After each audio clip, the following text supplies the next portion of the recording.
Thank you both for your talks. I had a question for Professor Green, kind of linking your morning and your afternoon talks.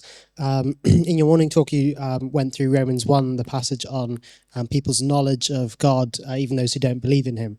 And I was just wondering, what would you say the implications for that as we think about evangelism to those around us, especially in an academic place where there might be a lot of apologetics type arguments used? Yep, it's a great question.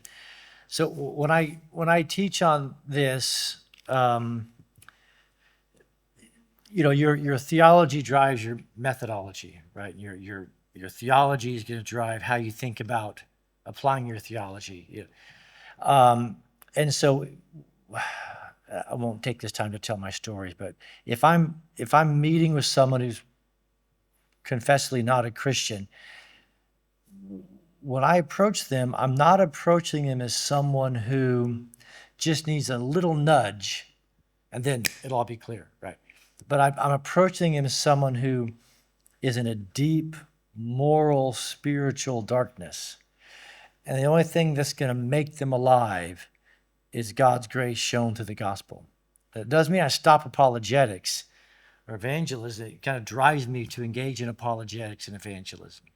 But it also drives me to realize that if I'm talking to someone like this, I do have the conviction that I must say something. Words matter. Just being, I like being I'm kind of gregarious and I like to joke and, hug, whatever. But all that's not going to save someone really, right? That might make them think, well, Brad's kind of strange, or they might like me, who knows? But when I'm talking to someone, my framework is this person has made themselves at odds with God. And this person is blind. And 2 Corinthians 4 says they're blinded by the evil one. And so that means that when I'm sharing with them, I really believe that the power to save them isn't coming from my cuteness, humor, whatever.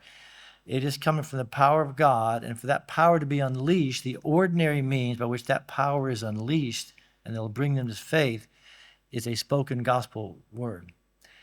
So recognizing the deep problem that the unbeliever's in doesn't keep me from evangelizing or sharing the gospel or engaging in apologetics, but it kind of grounds it, and it reminds me of the necessity of a spoken word, the ordinary means of someone coming to faith.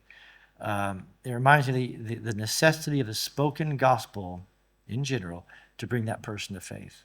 Yeah.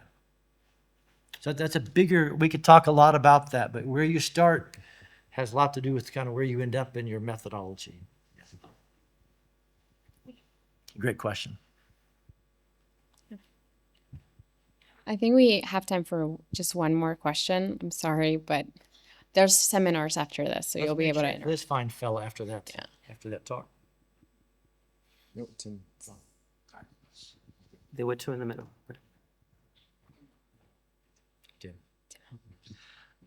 One for Zachary then. I loved the praises coming from creation and praises coming from redemption.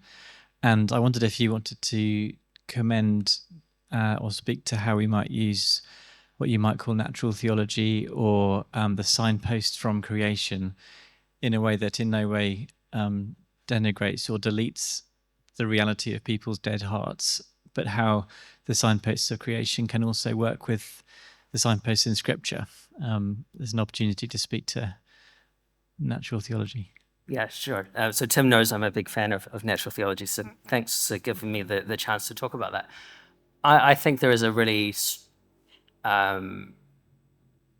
many biblical examples of the truth that nature in some sense points to God because it is created.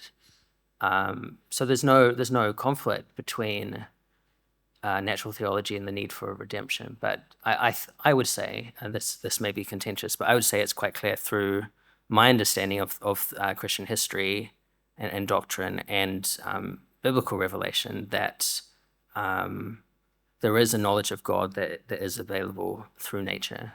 So for instance, in Acts 14, Paul uses this, I'd say, in Lystra, and in Acts 17 and various other places. So yeah, the fact that nature is good and is created by God makes sense within a Christian worldview. I think it underlies the founding of kind of modern science in the 1600s, or whenever you define that happened. And there's lots of interesting quotes from people based in Cambridge and elsewhere in this early modern period who were starting to think in the modern scientific sense, who were justifying that theologically, that because God is a good lawgiver who's made a rational world, there's good reasons to be able for our need to explore it empirically, because we need to work out what he actually did, because God is free, and to trust that it will be understandable, because God is rational. So yeah, could say a lot about it, but I think it's worth exploring if you're in the natural sciences in particular.